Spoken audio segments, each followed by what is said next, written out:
Assalamualaikum warahmatullahi wabarakatuh. Nama saya Dewi Kumalasari dari kelas 11 IPA 1. Di sini saya akan membahas tentang dinasti Bani Abbasiyah.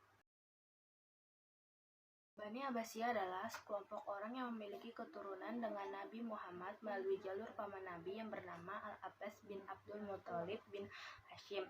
Kelompok ini kemudian membentuk khilafah dan menggantikan dinasti Umayyah pasca keruntuhannya pada tahun 750 Masehi. Dalam sejarah Islam, dinasti ini tercatat banyak melahirkan ilmuwan-ilmuwan cerdas yang dikenal dunia. Ilmu pengetahuan dan pendidikan pun mulai berkembang pesat pada masa dinasti Bani Abbasiyah. Tak heran jika dinasti ini dikenang sebagai dinasti yang membawa peran penting dalam peradaban agama Islam. Perkembangan dinasti Bani Abbasiyah. Kekuasaan dinasti Bani Abbasiyah berlangsung cukup lama, dari tahun 700 sampai 1258 Masehi. Puncak popularitas dinasti ini berada pada zaman Khalifah Harun al-Rasyid dan putranya Al-Ma'mun. Para sejarawan mengklasifikasikan perkembangan dinasti Bani Abbasiyah ke dalam 5 periode. Pada periode pertama, dinasti Bani Abbasiyah mengalami banyak kemajuan dan mencapai abad kejayaannya. Masa kekuasaan periode pertama berlangsung di bawah pimpinan Abu Abbas sampai Al-Watsik pada tahun 780 sampai 847 Masehi. Kemajuan dinasti ini dipengaruhi oleh beberapa faktor, yaitu karena terjadinya asimilasi dalam dinasti Bani Abbasiyah, kemudian partisipasi orang-orang non-Arab dalam perkembangan dinasti ini. Periode kedua, masa pengaruh Turki. Berbeda dengan periode pertama, pada periode kedua ini justru dinasti Bani Abbasiyah mengalami kemunduran. Periode ini berlangsung sejak tahun 847 sampai 945 Masehi. Saat itu, kekhalifahan yang dipimpin oleh Al-Mutawakkil sangat lemah dan menjalankan pemerintahan. Kondisi ini dimanfaatkan oleh orang-orang Turki pada masa Al-Mutashib untuk mengambil alih kekuasaan. Perebutan kekuasaan ini menyebabkan ketidakstabilan politik yang memicu kemunduran dinasti Bani Abbasiyah.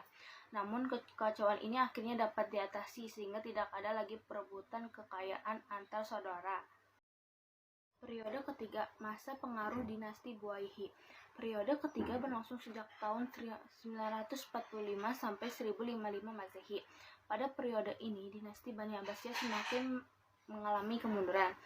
Ini disebabkan oleh kekhalifahan dinasti Bani Abbasiyah yang didominasi dinasti Buwayhi dan akhirnya menimbulkan banyak masalah politik dalam dinasti. Pusat pemerintahan bahkan dipindahkan dari Baghdad ke Shiraz, tempat Khalifah Ali bin Buwayhi berkuasa. Meskipun politik di periode ini kacau, namun dinasti Bani Abbasiyah tetap konsisten mengembangkan ilmu pengetahuan dan peradaban Islam. Banyak ilmuwan lahir di periode ini seperti Al-Farabi, Ibnu Sina, dan Ibnu Maskawayh. Periode keempat, masa pengaruh dinasti Seljuk. Periode keempat dimulai sejak tahun 1055 sampai 1199 Masehi. Pada periode ini pengaruh dinasti Buwayhi mulai memudar dan digantikan dengan pengaruh Bani Seljuk. Paham Syiah yang dibawa oleh Bani Buwayhi pun mulai ditinggalkan. Namun, dominasi Bani Seljuk pada dinasti Bani Abbasiyah tidak berlangsung lama, karena terjadi konflik internal yang akhirnya menyebabkan dinasti Bani Abbasiyah terbebas dari pengaruh dinasti lainnya. Periode kelima, terbebas dari dinasti-dinasti lain.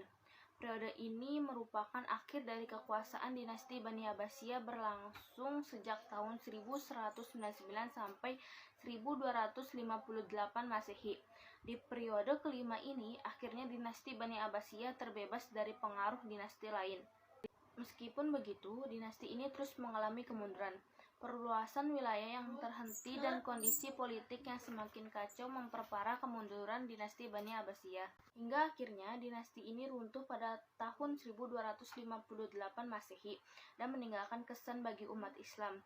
Di antaranya ilmuwan yang masyhur, ilmu pengetahuan, dan pemikiran yang modern, serta bangunan-bangunan bersejarah. Terima kasih.